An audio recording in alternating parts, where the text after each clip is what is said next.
বামপন্থীদের পতাকাকে অবমাননা করায় ভগবানগোলা থানায় লিখিত অভিযোগ দায়ের সিপিআইএম নেতৃত্বের। গত 24শে জুলাই 2026 তারিখ ছাত্র যুবদের প্রতিবাদ মিছিল অনুষ্ঠিত হয়। সেই মিছিলে শিক্ষামন্ত্রীর পদত্যাগ এর দাবি করা হয় এবং পরবর্তীতে শিক্ষামন্ত্রীর পদত্যাগ হয়। সেই ঘটনাকে কেন্দ্র করে পাল্টা মিছিলের ডাক দেয় বিজেপি পার্টি।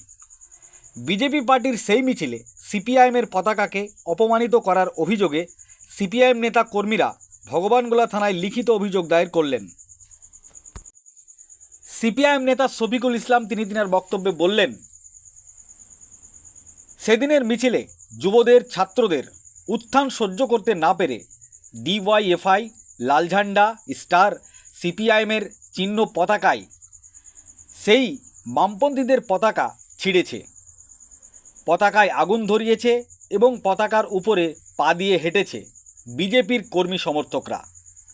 তার জন্য আমরা ধিক্কার জানাই এবং যারা পতাকার অবমাননা করেছে তাদের শাস্তির দাবি করে ভগবানগোলা থানায় লিখিত অভিযোগ দায়ের করলাম।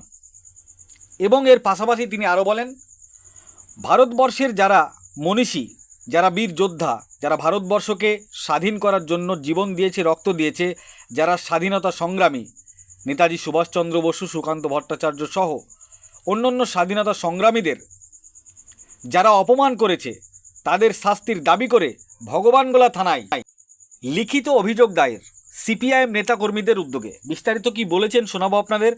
এই ভিডিওটি যারা দেখছেন ভিডিওটি শেয়ার করবেন, চ্যানেলটি লাইক করবেন আর সাবস্ক্রাইব করবেন। আই লাভ মাই ইন্ডিয়া, মেরা ভারত মহান। আপনারা সকলেই জানেন যে গোটা ভারতবর্ষ আজকে যুবদের আন্দোলনে উত্তাল।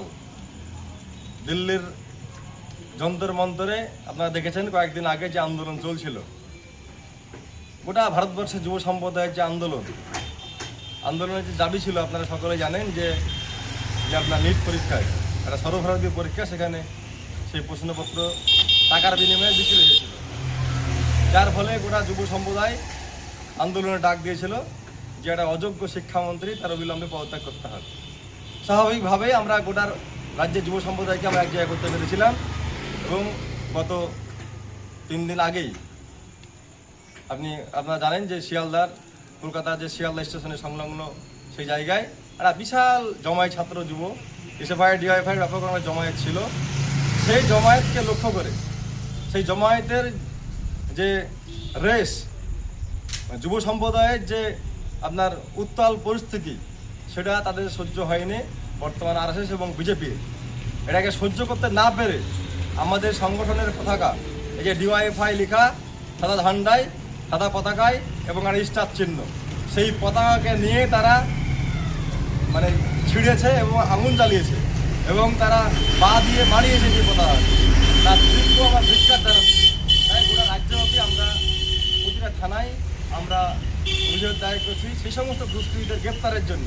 পাশাপাশি আমাদের ভারতবর্ষের যারা মনীষী, যারা ভারতবর্ষকে স্বাধীন করার জন্য রক্ত দিয়েছে, স্বাধীনতা সংগ্রামী, নেতাজি সুভাষচন্দ্র বসু থেকে শুরু করে আজকে সুকান্ত ভট্টাচার্য থেকে শুরু করে অনেক মনীষীদেরকে আজকে যারা অপমানিত করছে এই আরএসএস এবং বিজেপি। এই কালচার পশ্চিমবঙ্গের মাটিতে, ভারতবর্ষের মাটিতে ছিল না। এই সংস্কৃতি ভারতবর্ষের মাটিতে, পশ্চিমবঙ্গের মাটিতে ছিল না, যা তৈরি করতে চাইছে। এর তীব্র প্রতিবাদ জানিয়ে, এই তীব্র ধিক্কার জানিয়ে আমরা রাজ্যব্যাপী প্রতিটা থানায় আমরা অভিযোগ দায়ের করছি, এফআইআর করছি।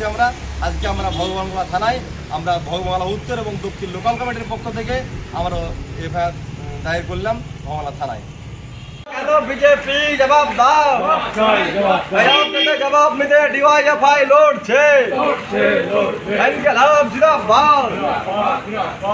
নেতাজিকে অপমান করা হচ্ছে কেন? আরএসএস বিজেপি জবাব দাও,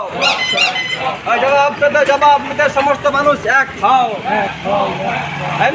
জিন্দাবাদ, ডিওয়াইএফআই জিন্দাবাদ, ইনকলাব জিন্দাবাদ, ডিওয়াইএফআই জিন্দাবাদ, ডিওএফআইয়ের পতাকা অপমান করা হলো কেন? আরএসএস বিজেপি জবাব দাও। আরএসএস বিজেপির বিরুদ্ধে, আরএসএস বিজেপির বিরুদ্ধে ইনকিলাব জিন্দাবাদ, ডিওএফআই জিন্দাবাদ। ডিওএফআইয়ের সংগঠনের পতাকা অপমান করা হলো কেন? আরএসএস বিজেপি জবাব দাও। এই ভারতবর্ষের মনীষীদেরকে অপমান করা হচ্ছে কেন? আরএসএস বিজেপি জবাব দাও। এই ভারতবর্ষের মনীষীদেরকে অপমান করা হচ্ছে কেন? আরএসএস বিজেপি জবাব দাও। এই স্বাধীনতা সংগ্রামীদের অপমান করা হচ্ছে কেন? আরএসএস বিজেপি জবাব দাও। এই জবাব থেকে সমস্ত মানুষ এক হও। ইনকিলাব জিন্দাবাদ, ডিওএফআই জিন্দাবাদ। এই সবার জন্য কাজ চাই, সবার জন্য শিক্ষা চাই, এই দাবিতে ডিওএফআই লড়ছে। এই সবার জন্য শিক্ষা চাই, শিক্ষা শেষে কাজ চাই, এই দাবিতে ডিওএফআই লড়ছে। ইনকিলাব জিন্দাবাদ, ডিওএফআই জিন্দাবাদ।